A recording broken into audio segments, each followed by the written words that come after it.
Time to prove to y'all why butterflies are terrifying. You see that? They're terrifying. Nope, they eat me. Nope, nope, nope. Ew. Scary. Nope, nope, nope. Get away from that. I'm telling ya. Super ew. Get away from that. It's scary. Where the brain at? Omega ew. Life finds a way. Also, yes, Australia. As I thought. Australia, we are not friends. I'm sorry. Refusal. Okay. First of all, I told y'all there's a reason I'm scared of butterflies. I want to preface that. Time to prove to y'all why butterflies are terrifying. Also, for my YouTube audience, I am still slightly sick, but we ball. A few moments later. Boga. Wait, there's no audio? Shut up. There you go. It's a butterfly. Privilege, and no other animal has ridden that train further. Why is it like that? Why is it doubling? Hi, Rena. Hi, Loogie. With wings, and if that offends you, you there can we die go. in a field today. Corpse still warm. Last thing you might see is a bloodthirsty butterfly swarm. Many butterflies drink blood, among other things. I'm telling you, butterflies are terrifying. This thing called mud puddling, and essentially, it's using that built-in straw called a proboscis to suck the juices out of organic matter to farm free nutrients. Trench flies usually get it out the mud, but they'll also suck on rotting plants, feces, and dead bodies. You don't even have to die. If you pull over to the side of the road to relieve yourself and come back hours later, you may find a flutter of fiends feeding on your urine. See, now you thought they just used flowers. You see that? That's terrifying. Flowers as fuel, and that is true.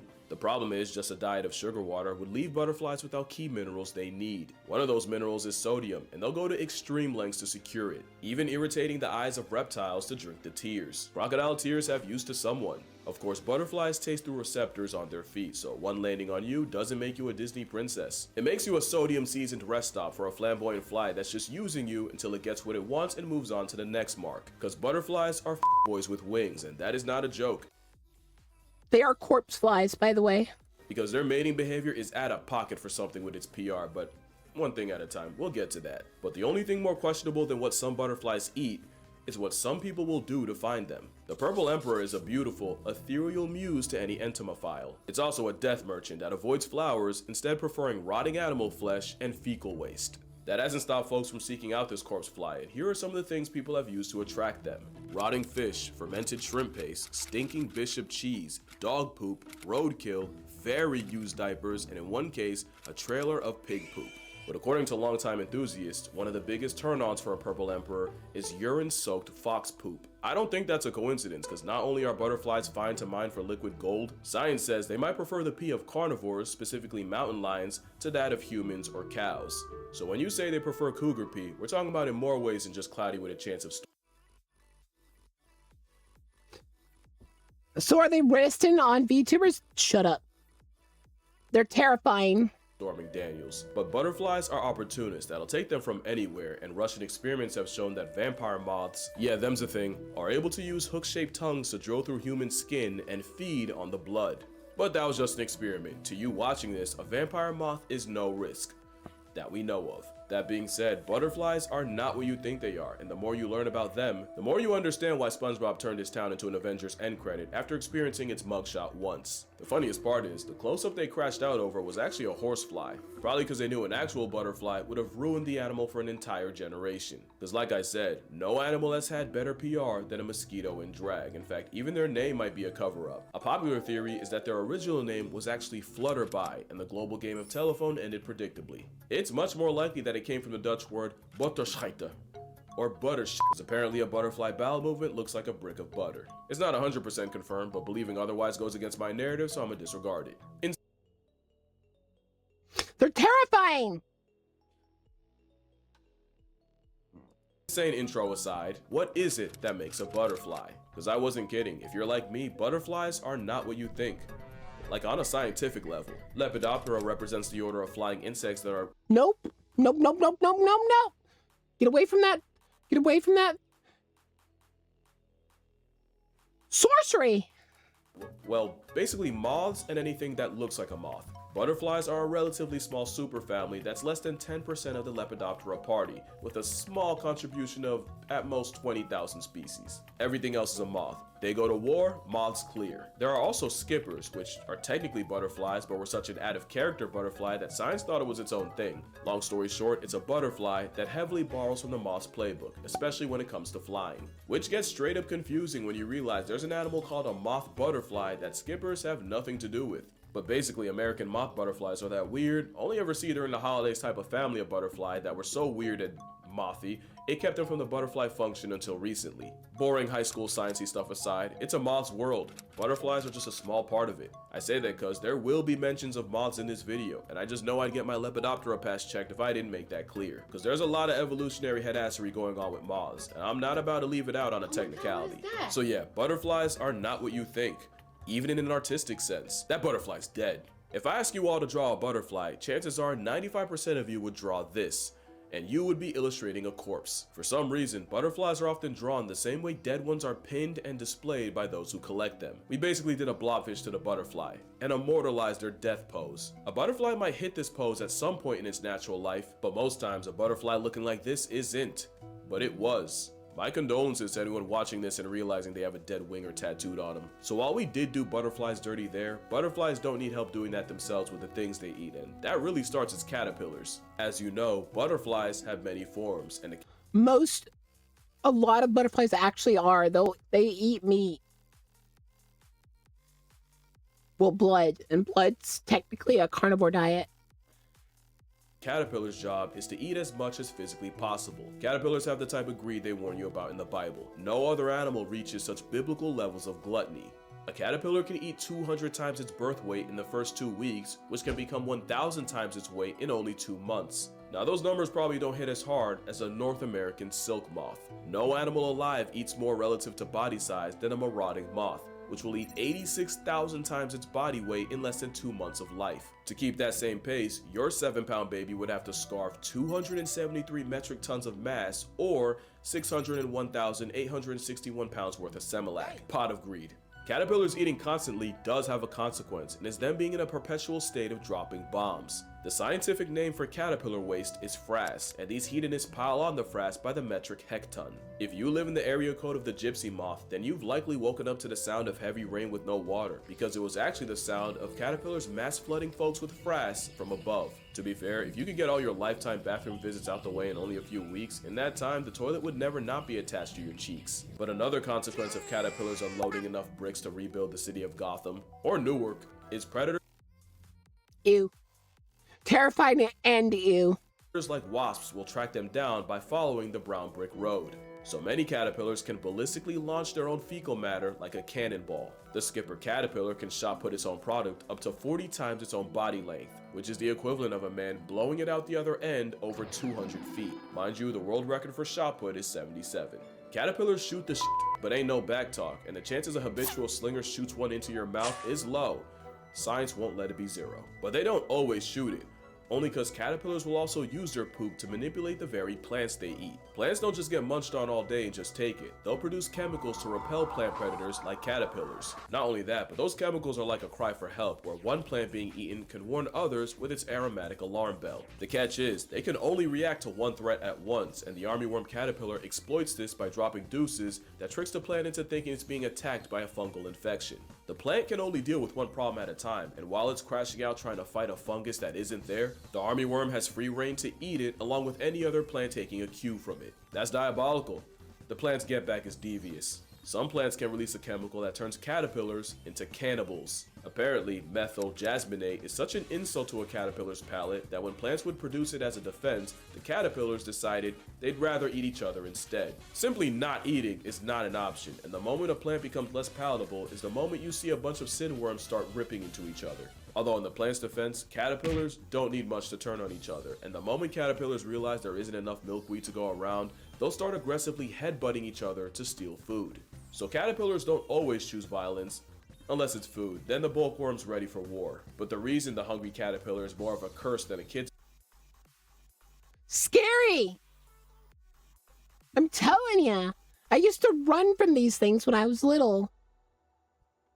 Because one of them landed right on my face, and I was terrified. book is because they'll need all that energy for metamorphosis. And if the end game of that wasn't a butterfly, we'd probably look at the whole process differently. You know it starts when hell freezes over and the caterpillar does something wildly out of character. It stops eating. If you keep watching, you'll witness the caterpillar split its skin and then pull its flesh suit down and then writhe around like a foot trying to emancipate itself from a gym sock until the skin suit falls and reveals a gooey casing called the chrysalis. So a quick rundown. The chrysalis is the shell booger the switch up happens in. Pupa usually refers to the life stage this happens in, and the cocoon you may remember hearing about are the silk cases many moths will make as a chrysalis substitute. Some moths don't cocoon, but no butterfly does. Now the process of metamorphosis is beautiful and has also been associated with rebirth. It might be associated with something else if nature removed the modesty chamber and let you see what actually happens. Inside the chrysalis, it turns into a giant... That's just a vat of liquid. That's what's crazy.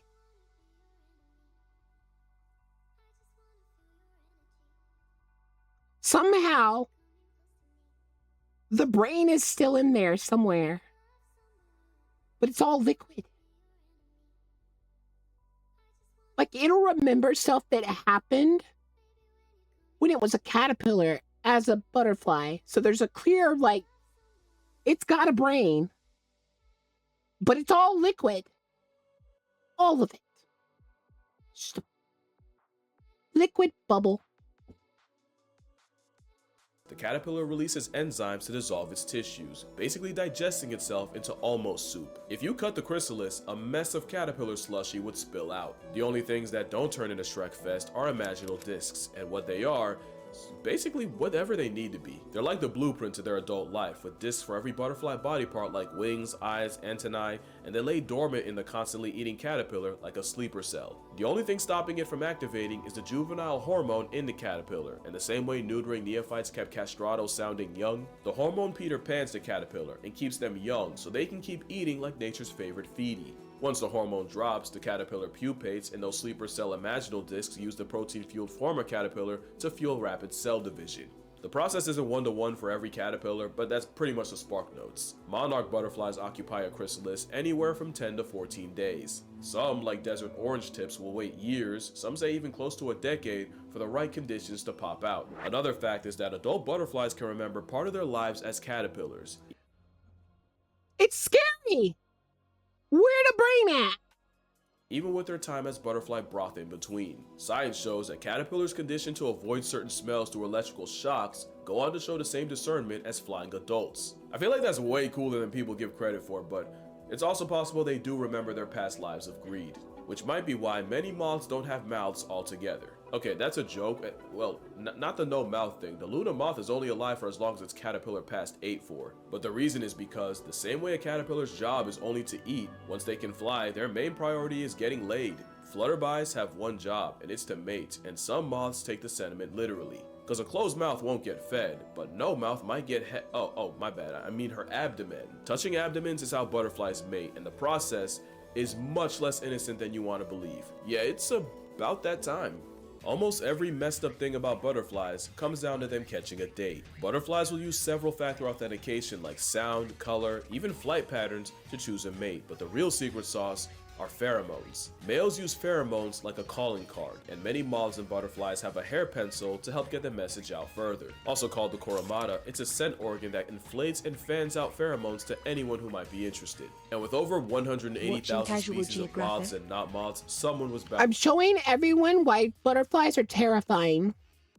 to take it too far, and Creatinos Genghis shows you just how far love makes some guys go. If it's any solace, a horny male moth can't fly with its coromata out. Life finds a way. Also, yes, Australia. Males use the food they As I thought. Australia, we are not friends. I'm sorry. collected as caterpillars to help fuel pheromones, which is why it's often the males you'll see puddling the juices out of a compost pile, especially since the chemicals are more for just attracting mates. After mating, male butterflies will often spray their partners with an anti-aphrodisiac that makes the female completely unattractive to other males. That wouldn't even be that bad, but parasites like wasps clock the method, so now I got wasps tracking a recently deflowered female by her anti-aphrodisiac after spray and hitching a ride on her, waiting until the female lays eggs so the stowaway can parasitize them. The end game is her larva getting eaten from the inside by a brood of xenomorphs. Luckily, in studies, less than 10% of wasps were successful, but that's what an insecure man can do to you. But some males don't stop at man repellent. Some went ahead and invented chastity belts.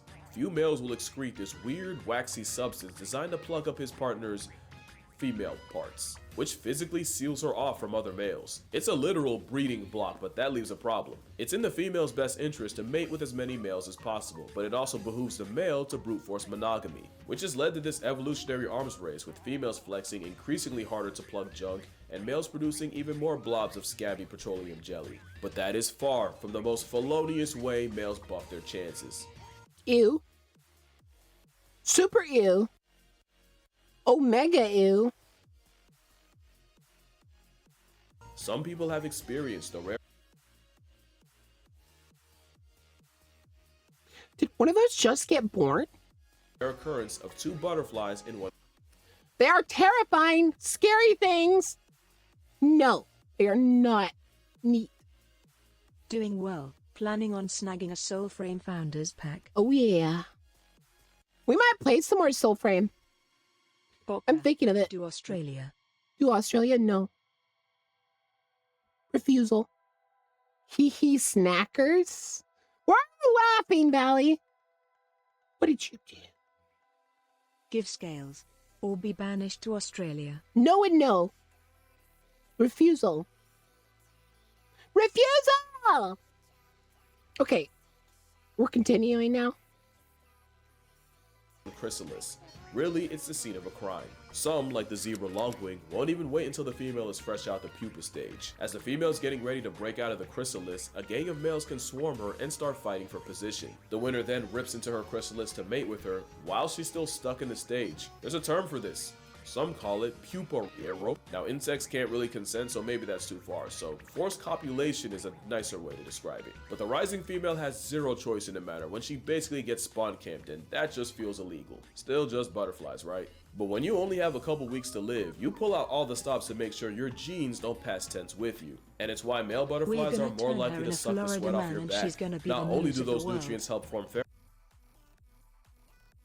pheromones, during mating, males will pass off nutrients to the female as a sort of consummation gift that helps the eggs, and in some species, the males will transfer 25% of their body weight in the process, It's the month of which explains why Chiston male Mass. butterflies are crackheads when it comes to some mineral, and some males take it so far, science had to invent a whole nother word for what they do, because in North Sulawesi and Indonesia, milkweed butterflies were seen harassing, scratching, and eventually sucking the juices out of caterpillars. The same claws they use to scratch the sweet out of leaves, they'll use on a caterpillar until their internal essence spills out, and at that point, the butterfly treats its own kind like a juice box, which led to the term kleptopharmacology. Because they're not exactly preying on the pillars, more than just stealing their substance, and a lot of times the caterpillars actually survive. Although knowing that they keep their memories as adults, probably not without PTSD. I think I'd rather die.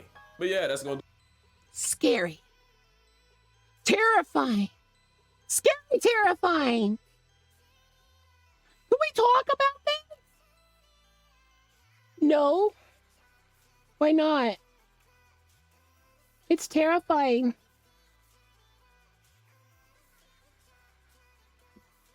Do it for this video. If you come away from this video thinking less of butterflies or even hating them, then I failed at my job. I never want to be the reason y'all hate an animal when there isn't an animal alive that I I'm hate. actually on the bear mission, and good lord, the There's bear no is so cutaway. frigging I meant hard. that. The butterfly didn't ask to be put on a pedestal. If learning more about them ruins them, that is a failure of your own expectations. And to steal a line from friend of the channel, Hank Green, butterflies aren't here to please us. Their beauty is an accident, and we are merely spectators.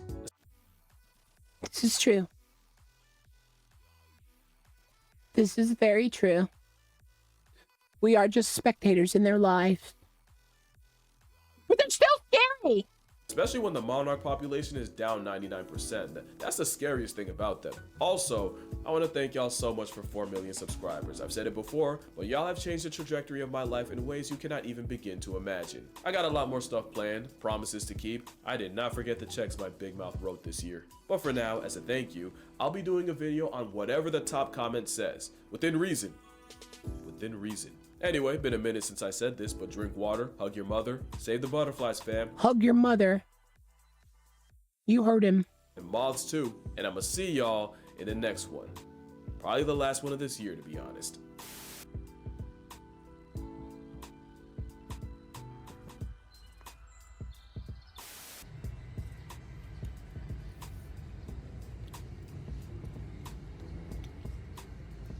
I like Cheez-Its. That was Casual Geographics, guys. Give him a follow. He's a precious bean. Oh, and by the way, guys. The 1st of December, we'll start the wonderful subathon, donathon. Chaos will envelop the world in December.